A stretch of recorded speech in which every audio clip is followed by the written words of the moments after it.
Shalom jemaat yang dikasihi oleh Tuhan. Firman Tuhan pada hari ini terambil dari Injil Matius pasal 23 ayat yang ketiga.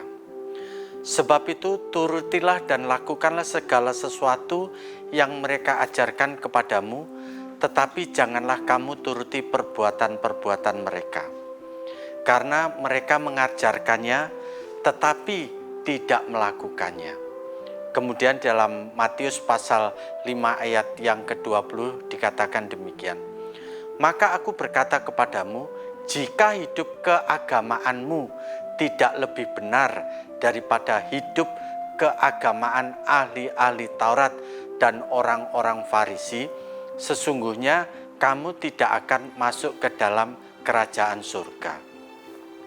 Saudara-saudara sekalian, ada satu hal yang sangat mengejutkan jika kita memperhatikan dalam peristiwa masuknya Tuhan Yesus ke Yerusalem, kemudian pengkhianatan dan juga kematiannya. Saudara-saudara sekalian, pada saat-saat itu Tuhan Yesus menghabiskan sebagian besar waktunya untuk mengkonfrontasi para pemimpin-pemimpin agama pada zamannya. Para pemimpin agama itu sebenarnya mereka telah terlatih. Mereka memiliki komitmen aktif dan memiliki kehidupan agama yang sangat baik di dalam segala hal.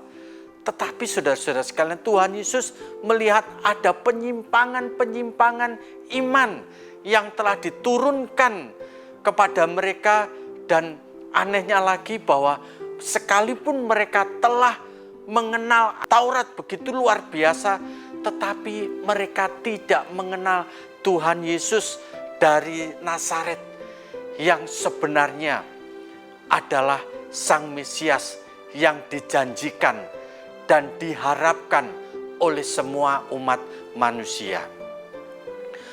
Saudara-saudara sekalian, seperti apa yang dilihat oleh Tuhan Yesus, kita juga melihat bahwa di kalangan mereka, orang-orang Farisi, ahli-ahli Taurat dan orang-orang Saduki itu, di sana kita bisa melihat bagaimana agama yang palsu itu menyamar seolah-olah menjadi agama yang benar.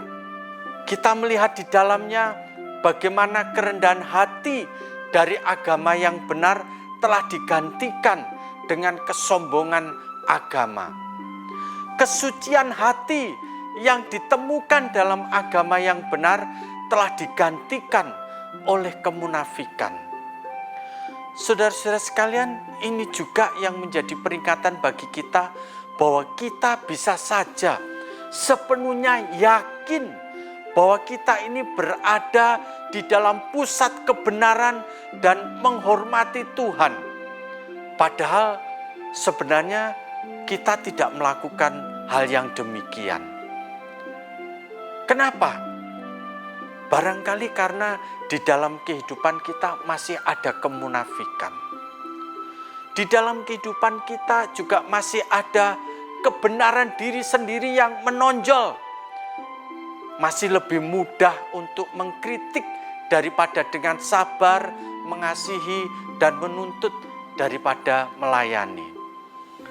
Saudara-saudara sekalian, kritik pedas terhadap pemimpin-pemimpin agama bukan hanya ditujukan untuk mereka saja, tetapi itu juga untuk kita, supaya kita ini tidak jatuh ke dalam kesalahan yang sama, yaitu terjebak dalam kehidupan agama yang palsu.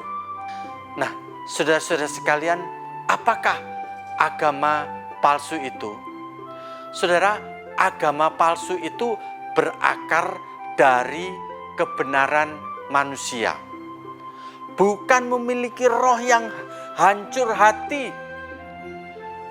Dia tidak merasa membutuhkan Tuhan.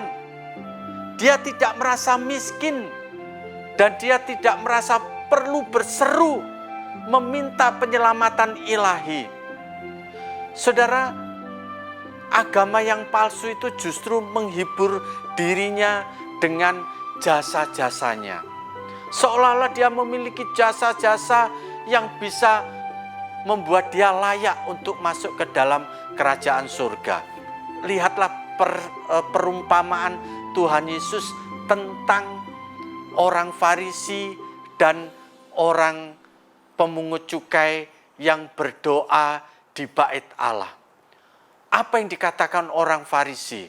Dia mengatakan, Tuhan, aku bersyukur tidak seperti pemungut cukai.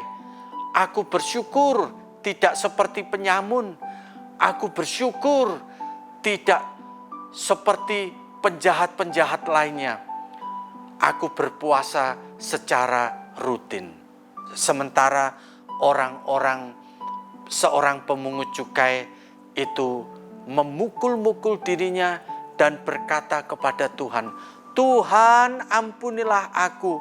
Aku ini orang yang berdosa, ampunilah aku. Saudara-saudara sekalian, pemungut cukai ini memohon pengampunan dari Tuhan.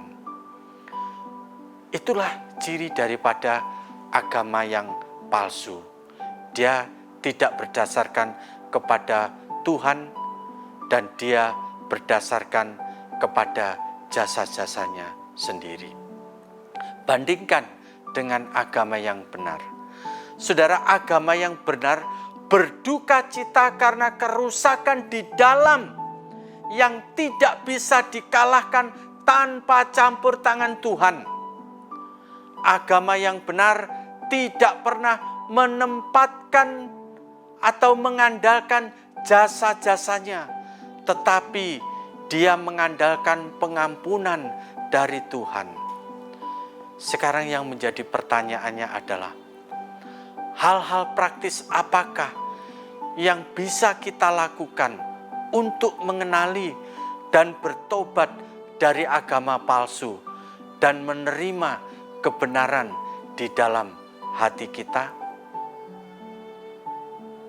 Amin.